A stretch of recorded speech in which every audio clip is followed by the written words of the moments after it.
Ecofip est une société qui existe depuis 25 ans, qui est spécialisée sur les montages en défiscalisation. Alors, je vais commencer un petit peu par un préambule. La défiscalisation, souvent, vous entendez ça en disant il y a eu un scandale à la défiscalisation, il y a eu un truc qui ne va pas. Ce qu'il faut bien comprendre, et on fait aussi le parallèle souvent, défiscalisation égale niche fiscale. D'accord ? Je n'aime pas du tout ce terme-là. Ce n'est pas une niche fiscale. C'est une aide à l'investissement outre-mer. Voilà. C'est vraiment pour rectifier dès le départ. C'est pas une niche fiscale. C'est des fonds que l'on va chercher, alors en métropole ou en outre-mer, sur des personnes physiques comme vous et moi, qui ont besoin de défiscaliser notre impôt sur le revenu. D'accord ? Donc tout le monde peut le faire. Et ce n'est pas seulement les gros patrimoines, hein, c'est des gens qui payent de l'impôt sur le revenu. Et grâce à cet investissement que l'on fait en Outre-mer, on a une réduction d'impôt. Donc ça, c'est les fonds que nous, on va chercher. Alors, on a une société de gestion qui est basée à Paris. Et avec ces fonds, on diffuse dans nos réseaux d'agences en Outre-mer, justement, on investit dans des entreprises qui ont besoin de matériel, de logement, dans plusieurs secteurs d'activité dont je vous parlerai tout à l'heure. Voilà, donc c'est bien le schéma, on va sourcer des fonds principalement dans l'Hexagone, et ces fonds-là, après, sont utilisés par nos implantations régionales. Donc on est implanté sur Antilles-Guyane, Réunion, et du côté Pacifique, Polynésie, Nouvelle-Calédonie. Voilà, on est vraiment présent sur l'ensemble de l'outre-mer. Donc c'est bien, il faut bien comprendre que c'est des fonds qui sont fléchés et qui sont vraiment investis dans l'économie. Donc voilà, c'est pas des fonds qui sont gérés et qui sont jamais investis. Donc c'est très important pour ça à vous le signaler. Alors il y a différents dispositifs d'aide à l'investissement. Et puis après, je vous expliquerai le rôle de la défiscalisation et d'Ecofip. Alors il y a différents dispositifs qui existent aujourd'hui en Outre-mer pour financer l'investissement, notamment donc il y a les aides fiscales de l'investissement aux professionnels et aux entreprises. Donc ça, c'est vraiment notre métier à nous, Ecofip, hein, donc je reviendrai dessus plus précisément. Et aujourd'hui, vous avez deux méthodes pour défiscaliser. Vous avez la défiscalisation Girardin qui existe depuis plus de 30 ans. D'accord ? Avant, il y avait la loi Paul, la loi Ponce, enfin voilà. Donc c'est des lois qui existent depuis de nombreuses années. Et vous avez un autre système qui a été mis en place en 2015, donc c'est plus récent, qui s'appelle le crédit d'impôt. Bon, je vous détaillerai ça tout à l'heure. À côté de ces aides fiscales à l'investissement aux professionnels et aux entreprises, vous avez des aides publiques aussi qui existent. Hein, vous devez le savoir, il y a les FEDER, les autres aides publiques de la CTM, parfois de la CGSS. Voilà, donc il y a des aides qui sont plus des aides publiques. Alors que nous, on est dans le domaine du privé et on source les fonds pour aller les investir. Alors, si on fait un petit zoom sur le rappel historique, mais rapide, donc je vous disais, c'est né de la loi Girardin en 2003, donc ça, je disais 30 ans, mais ça fait 26, à peu près 23 ans. Alors, tous les secteurs ne sont pas éligibles à la défiscalisation. Pour faire simple, tout ce qui concerne le négoce n'est pas éligible. D'accord ? Donc, tout ce qui est grande surface, tout ce qui est négoce. Dès qu'il n'y a pas de... Ensuite, toutes les professions intellectuelles, c'est-à-dire les notaires, les avocats, tout ce qui est médical aussi n'est pas éligible à la défiscalisation. Voilà, déjà on a enlevé ça. Après, ce qui est éligible à la défiscalisation, c'est des secteurs du tourisme, de l'artisanat, du transport, énergie renouvelable, BTP, bien évidemment. Ça, c'est une grosse partie de notre activité. Tout ce qui concerne le BTP. Donc, BTP, ça peut aller de la construction de logements. Là, on verra tout à l'heure, il y a une cible un peu particulière. Ça va et tous les métiers de l'artisanat qui tournent autour du BTP. C'est-à-dire les couvreurs, les peintres, enfin voilà, tous ceux qui tournent tous les artisans qui tournent autour du BTP. Alors pourquoi cette loi a été mise en place ? Vous savez qu'on est des régions qu'on appelle ultra-périphériques, c'est-à-dire qu'on est loin des centres d'approvisionnement. On est très loin de l'Europe, de l'Asie encore plus. Et donc, pour justement compenser ces surcoûts d'approvisionnement, c'est pour cette raison que la loi Girardin a été mise en place. C'est-à-dire que la loi Girardin permet d'apporter dans un plan de financement entre 25 et 30% du coût d'un matériel neuf. Voilà, si je prends un exemple, si on a une pelle mécanique à 200 000 euros, l'apport en défiscalisation sera de, si je prends 30%, parce que c'est plus facile pour moi à calculer, donc ça fera 60 000 euros qui seront apportés dans le financement du projet. D'accord ? Donc l'exploitant qui va investir, l'entreprise qui va investir, n'aura donc plus, entre guillemets, qu'à apporter 140 000 euros. C'est-à-dire qu'il va acheter un bien qui vaut 100 et il ne va le payer que 70. D'accord ? Donc c'est vraiment une aide à l'investissement outre-mer. Il faut savoir qu'on a dans notre clientèle tout type de clients, c'est-à-dire qu'on a des grands groupes, parce que les grands groupes sont aussi, qui sont dans le secteur éligible, peuvent utiliser le mécanisme de la défiscalisation, hein, toujours s'ils sont dans les secteurs éligibles. Et on a aussi beaucoup de TPE, PME, puisque c'est principalement c'est constitué, notre économie martiniquaise, elle est principalement constituée de TPE, PME. Hein, vous le savez bien, il y a quelques grands groupes, mais c'est principalement les TPE, PME, et qui ont justement besoin de cash pour pouvoir investir. Donc, il faut bien comprendre que cet outil-là a permis à de nombreuses sociétés, et on en a des dizaines de milliers de clients dans tout l'outre-mer, pour leur permettre d'investir dans du matériel pour permettre de faire leur activité. Voilà, donc ça, c'était important à rappeler. Alors, les rappels de quelques grands principes de la défiscalisation, il faut appartenir à un secteur éligible. Donc ça, il y a des secteurs qui sont dans les textes fiscaux qui sont indiqués, je vous en ai parlé tout à l'heure, des secteurs éligibles. Je crois que j'ai oublié de vous parler de l'agriculture, même si c'était écrit. L'agriculture est éligible, bien évidemment aussi. Voilà, donc ça, c'est le premier critère, c'est avoir un secteur éligible pour pouvoir bénéficier de la défiscalisation. Ensuite, on a aussi, nous, un rôle en tant que cabinet de défiscalisation. L'État nous a délégué un rôle de contrôle. C'est-à-dire qu'ils ne nous ont pas fait un chèque en blanc en disant vous pouvez faire n'importe quoi avec n'importe quelle entreprise. Voilà. Donc on a aussi une obligation de contrôler, parce que pour avoir un avantage fiscal, il faut déjà, c'est un minimum, être à jour de ses obligations fiscales et sociales. Vous savez que les entreprises payent doivent payer des taxes fiscales et sociales. Et donc, il faut être à jour Donc, on demande des attestations à nos clients pour montrer qu'ils sont à jour. Ou alors, s'ils ne sont pas à jour, il faut qu'ils aient négocié un plan d'appurement avec les organismes publics. Et, voilà. Et il faut que le plan d'appurement soit respecté. À partir de ce moment-là, vous pouvez quand même si vous avez un plan d'appurement, vous pouvez quand même bénéficier de la défiscalisation. Et puis, un peu plus récemment, il y a une autre obligation, c'est qu'il faut déposer ses comptes. Donc, les comptes des sociétés. Vous savez qu'une société a établi un bilan, un compte de résultat chaque année. Et chaque année, la société doit déposer ses comptes au greffe. Alors, il doit les déposer aux impôts, mais il doit aussi les déposer au greffe. D'accord ? Voilà, donc ça, Donc, nous, on a un rôle, ça, c'est très important à signaler. On a un rôle de conseil et de contrôle, comme quoi l'opération est bien viable sur le plan financier et fiscal. Parce que c'est le rôle que nous a délégué l'État et on doit le respecter. Alors oui, pour être cabinet de défiscalisation aussi, il faut être enregistré à la préfecture. Donc n'importe qui ne peut pas se targuer d'être monteur en défiscalisation. Voilà.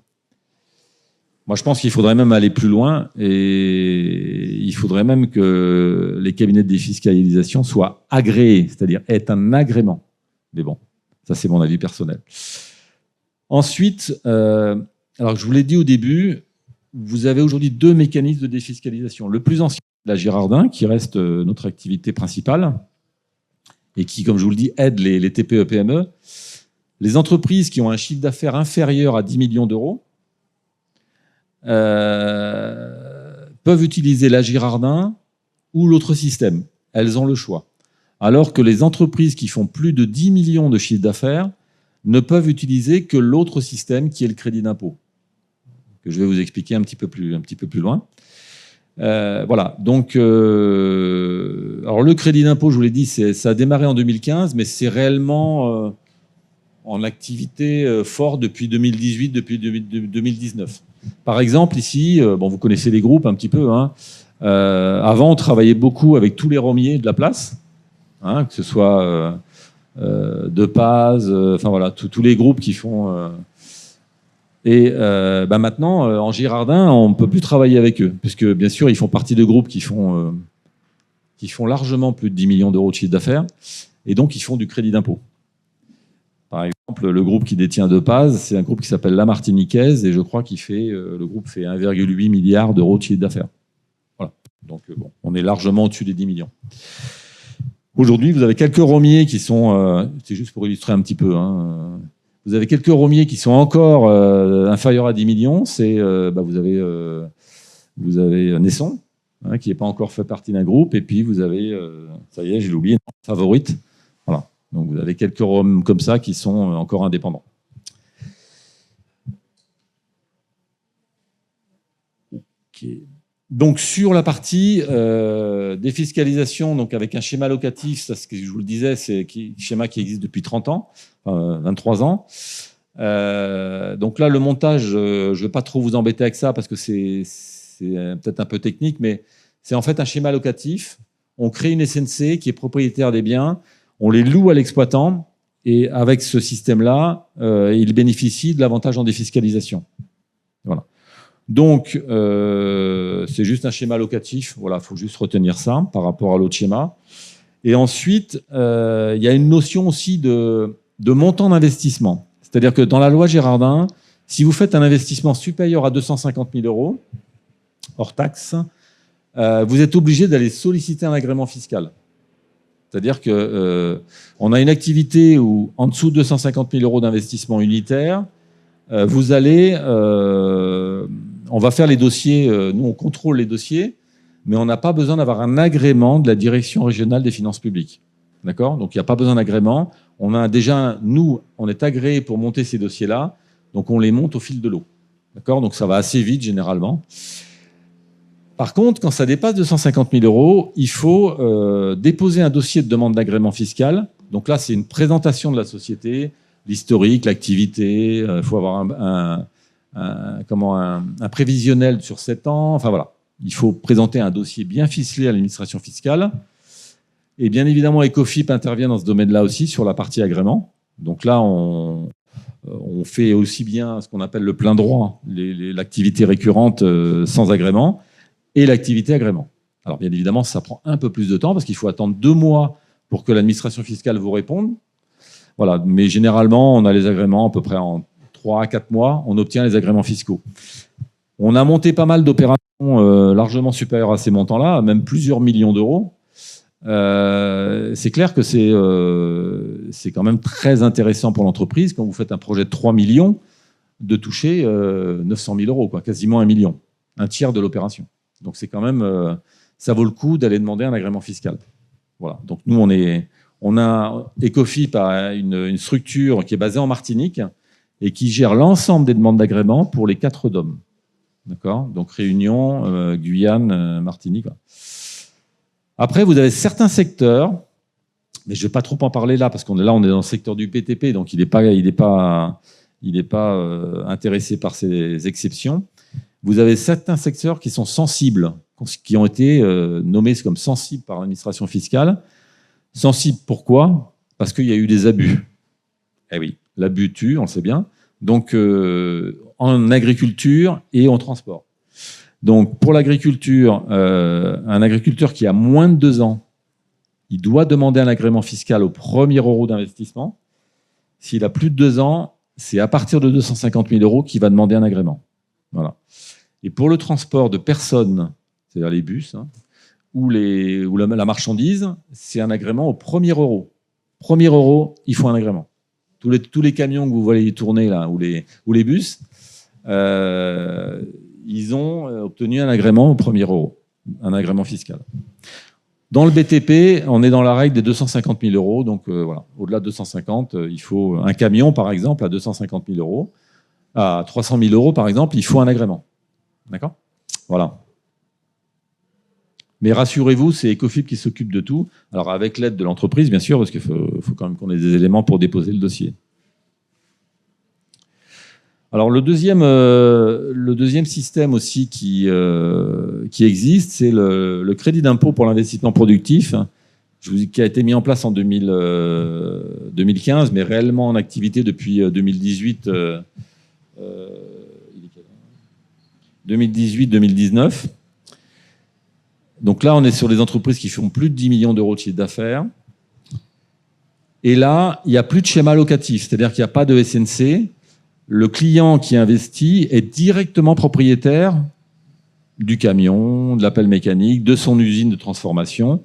Voilà, il est directement propriétaire. Par contre, il ne va toucher le produit du crédit d'impôt que l'année suivante. C'est-à-dire qu'il va être obligé d'arrêter son bilan et il va toucher le crédit d'impôt l'année suivante.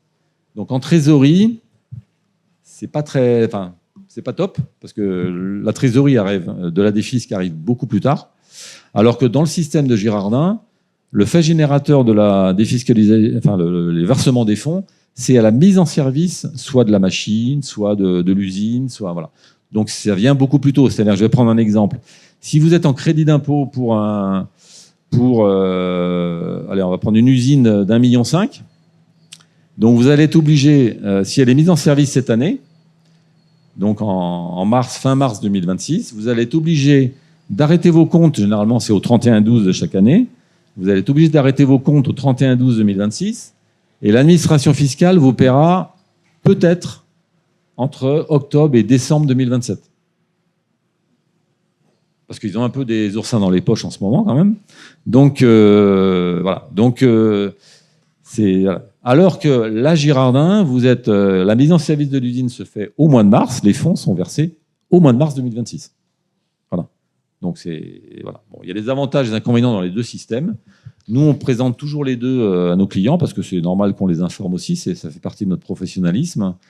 Mais il y a des avantages et des inconvénients. Bon, de toute façon, pour les grosses boîtes, elles n'ont pas le choix. Là, c'est crédit d'impôt d'office. C'est plus sur notre clientèle, en tout cas en nombre. On a beaucoup de clients qui font moins de 10 millions, compte tenu de notre tissu économique. Et donc, voilà. Donc, on les conseille, les avantages et les inconvénients des deux. Voilà, la petite nuance aussi en crédit d'impôt, c'est que vous pouvez financer le matériel en crédit bail auprès de la banque. Alors que quand vous êtes en location en Girardin, vous ne pouvez pas faire de crédit bail parce que la Girardin, c'est déjà un crédit bail. Alors ça m'amène à vous dire aussi qu'on est souvent, que ce soit sur les petits dossiers ou même des plus gros dossiers, on est souvent l'architecte en fait financier de l'opération. Parce que quand vous avez un investissement en défiscalisation, vous avez l'apport en défiscalisation, vous avez l'apport du porteur de projet. Généralement, quand même, il faut un minimum d'apport. La banque, en tout cas, le demandera. Et puis, il faut trouver un banquier qui va apporter le complément. Et très souvent, nous, on est en relation avec les banquiers, parce que on les connaît bien hein, sur la place, on les connaît tous avec leurs qualités et leurs défauts. Hein. Voilà. Et moi, je suis un ancien banquier aussi, donc vous voyez, personne n'est parfait. Donc là, on arrive et souvent, on demande aux clients, notamment sur des projets un peu structurants et des gros montants, si on peut prendre contact avec la banque. Parce qu'on se comprend bien, on parle le même langage, et ça permet d'accélérer le montage et le bouclage du dossier. Voilà. Sachant que sur des dossiers, on cumule toujours des délais, hein, parce que vous avez le client qui nous envoie son devis. Ensuite, il faut qu'il ait ses attestations fiscales et sociales. Alors, pour les avoir, parfois, c'est un peu compliqué. Hein. Il y a certaines de mes équipes qui sont présentes. Là, c'est parfois, ça arrache les cheveux. Ensuite, il faut trouver un financeur qui va compléter le financement. Hein. Donc, soit une société de financement, soit un banquier classique. Donc là aussi, c'est des délais. Et quand vous cumulez tout, voilà. Donc, il faut être hyper réactif et très présent. Et nous, on accompagne nos clients sur l'ensemble. Voilà. Alors, je ne vous parle pas des très, très gros projets qu'on a eu l'occasion de financer, où là, on mêle aussi de la défisque et du FEDER. Donc, comme je vous le disais, nous, on a un service agrément pour ça, pour faire ce genre d'opération. Et là, on a des personnes dédiées qui ne font que de la rédaction de dossiers d'agrément toute la journée. Voilà, on a vraiment des spécialistes sur cette partie-là.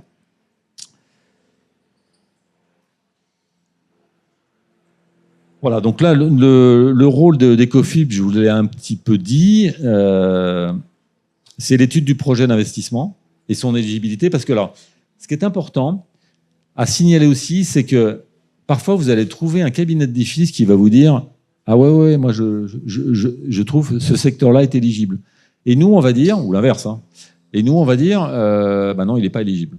En fait, les textes fiscaux sont parfois tellement mal foutus, bizarres, tronqués, enfin, il y a parfois des flous. Donc nous, quand on fait ça, quand il y a un flou, on dit on ne faut pas prendre de risques. On n'hésite pas. Parce que la requalification fiscale sur un secteur qui n'est pas éligible, ça va coûter cher aux clients et même à nos investisseurs qui ont mis l'argent dans le projet de défiscalisation. Donc ça, c'est important en termes d'éligibilité. Il faut vraiment faire attention. Donc la recherche de financement, je vous en ai parlé. Les déblocages des fonds rapides, donc ça, Ecofip est présent depuis tellement d'années qu'on a, enfin je vous le dirai après, on a aucun problème. On est souvent d'ailleurs très long en collecte, ce qu'on appelle en collecte de fonds auprès des investisseurs. Et souvent, il nous manque des projets à financer. Voilà, donc on n'est pas en manque de fonds. On a des fonds et alors on fait pourtant des gros volumes, mais il y a parfois des projets qui ne sont pas là. Et vous connaissez, parce que nous, on a une vision un peu de tous les départements d'outre-mer. Et cette Martinique, elle est à la traîne quand même, quoi. C'est-à-dire qu'en Guadeloupe, mon homologue, il surfe sur la vague. Hein. Il y a des investissements, ça cartonne, ça avance. Et la Martinique, il n'y a pas de grands projets, il n'y a rien de lancé. Voilà. Donc c'est un marché très compliqué, la Martinique, par rapport à d'autres marchés. En Guyane, alors Guyane, c'est autre chose, mais voilà. Mais en tout cas, la Martinique, il faut être très résilient en Martinique pour pouvoir faire du business parce que c'est compliqué. Et voilà. Donc là, c'est un petit... félicitations à mon équipe parce qu'il faut être quand même très solide. Voilà. Et puis ensuite, on suit bien évidemment le client jusqu'à la cession parce qu'au bout des 5 ans, vous avez bien compris que le bien, il a été défiscalisé, il est dans la SNC. À l'échéance des 5 ans, on fait sortir les investisseurs.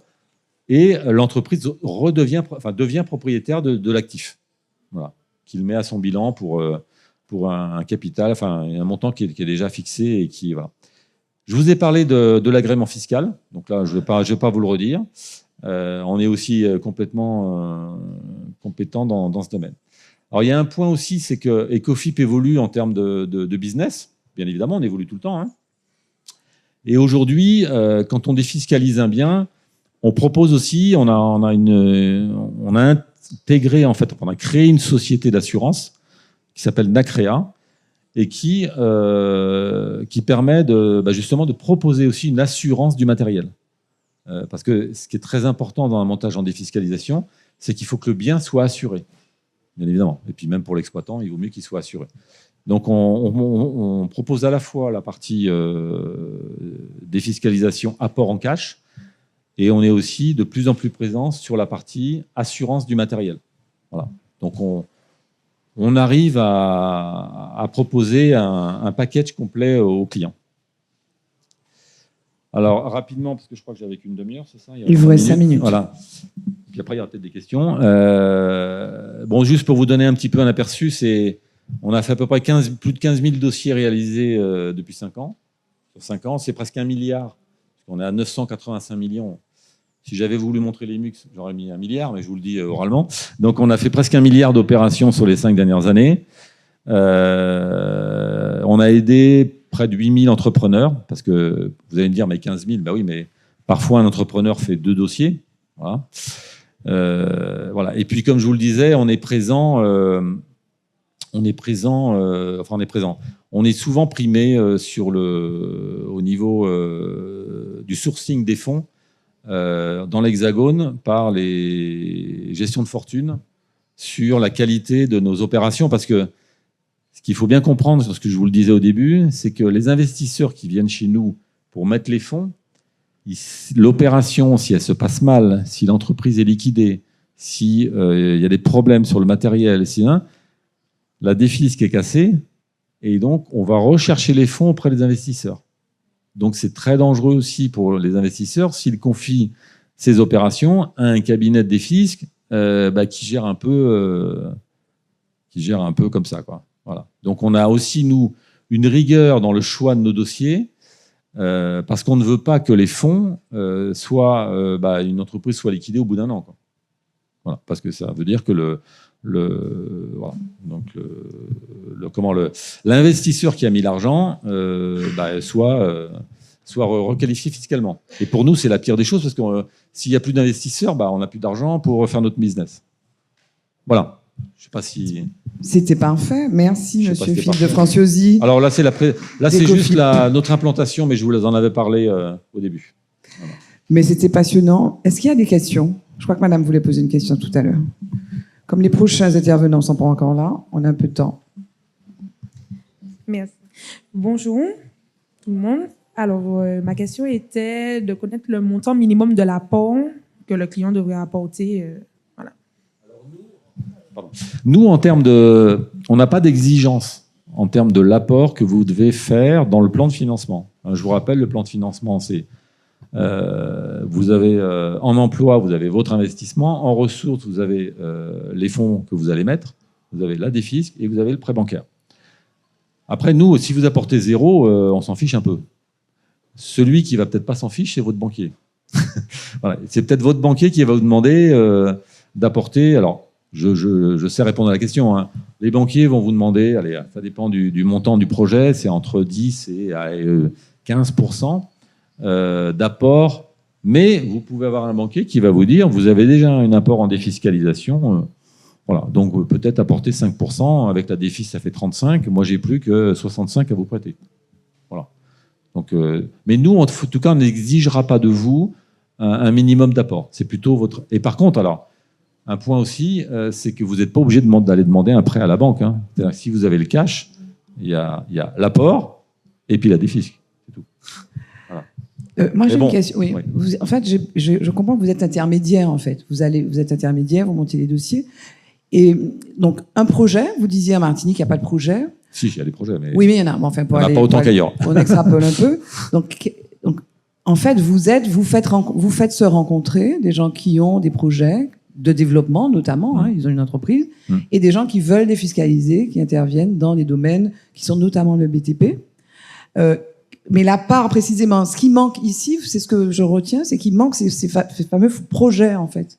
C'est plutôt ça. C'est-à-dire qu'il y a des investisseurs qui veulent défiscaliser, des gens qui ont de l'argent, et qui veulent défiscaliser dans un secteur productif, notamment le BTP, mais on ne rencontre pas l'offre, finalement, ouais. C'est ça. Alors, en fait, ce qu'il faut bien comprendre aussi, c'est que les investisseurs, j'aurais peut-être dû le préciser, les investisseurs qui sont en Hexagone ou ici, d'ailleurs, hein, vous pouvez défiscaliser aussi à titre personnel, ils vont pas être détenteurs d'une partie de la machine, hein, de la pelle ou du godet ou je sais pas quoi. Hein. Eux, ils sont uniquement intéressés par le gain fiscal qu'ils vont faire. Donc ça, ils sont désintéressés. Et effectivement, après, avec ces fonds-là, on va mettre plusieurs investisseurs sur l'achat d'une pelle, par exemple. Mais c'est plusieurs investisseurs. C'est pas un investisseur qui va prendre une pelle. D'abord, on divise le risque. On divise le risque même par rapport aux régions. Enfin, je ne vais pas vous détailler tout ça. Mais bon, ça, c'est notre cuisine interne, mais qui est importante. Mais effectivement, en Martinique, et ça a toujours été un département compliqué, c'est que l'investissement est pas toujours au rendez-vous. Le développement économique. Alors, ce qu'il y a aussi, c'est que la Martinique a eu un développement économique en avance par rapport aux autres départements d'outre-mer aussi. Moi, ça fait 22 ans que je suis sur le territoire. Et c'est vrai que la Martinique était en avance, avait le PIB le plus important de tous les outre-mer. Donc ça explique aussi que certains autres départements ont du retard aussi. Et c'est pour ça que, parlons de la Guyane. La Guyane a eu beaucoup de retard en termes de développement, le PIB est beaucoup plus faible. Et donc, voilà, donc c'est aussi une raison pour laquelle il y a une explosion de l'investissement en Guyane. Alors, il faut faire attention, on met les pieds en Guyane aussi. Hein. Oui. Voilà, mais la Martinique avait déjà un développement assez mature. Il y a aussi ça qu'il fallait préciser. Et pour plus de détails, quel type s'agissant du BTP, hein, parce que j'ai compris qu'il y avait plusieurs secteurs, il y a l'agriculture notamment. S'agissant du BTP, quel type d'entreprises en fait vont rechercher des fonds qui seraient financés par ces systèmes de défiscalisation? Après, vous avez, comme je vous le disais, on rencontre tout type d'entreprises. Alors, dans le BTP, on parle des machines, mais vous pouvez avoir aussi, j'en ai pas parlé, mais ça y est, ça me revient, vous pouvez aussi avoir la construction de logements. Alors là-dessus, il faut que je précise. Vous avez aujourd'hui, des bailleurs sociaux qui sont présents, la CIMAR, Ozanam, SMHLM, et puis SEM-Samar, j'en ai peut-être oublié un. Eux, ils sont sur des logements sociaux. D'accord ? Donc les logements sociaux, eux, ils ont leur propre système de défiscalisation. C'est pas le 244 quater W, c'est le 244 quater X. Voilà. Et ils ont 40% de taux de crédit d'impôt. Enfin, ils ont de la LBU. Ils ont énormément de fonds. La défiscalisation pour les logements, aujourd'hui, sur le privé, vous avez le privé, mais qui ne bénéficie pas de la défiscalisation, sauf le logement dans le tourisme. Vous avez une niche aujourd'hui qui s'appelle le LLI, logement locatif intermédiaire. Là, ça peut concerner des millions d'euros d'investissement. Un client, par exemple, qui veut investir dans 20 logements et qui veut faire du LLI, il peut bénéficier du crédit d'impôt. Voilà, à hauteur de 35% d'un montant de 5 millions, il va toucher 35% de crédit d'impôt. Donc voilà, donc ça c'était pour répondre à votre question on a des petits, on a des moyens, on a des gros. Voilà. Merci beaucoup, Philippe de Franciosi. On l'applaudit, s'il vous plaît.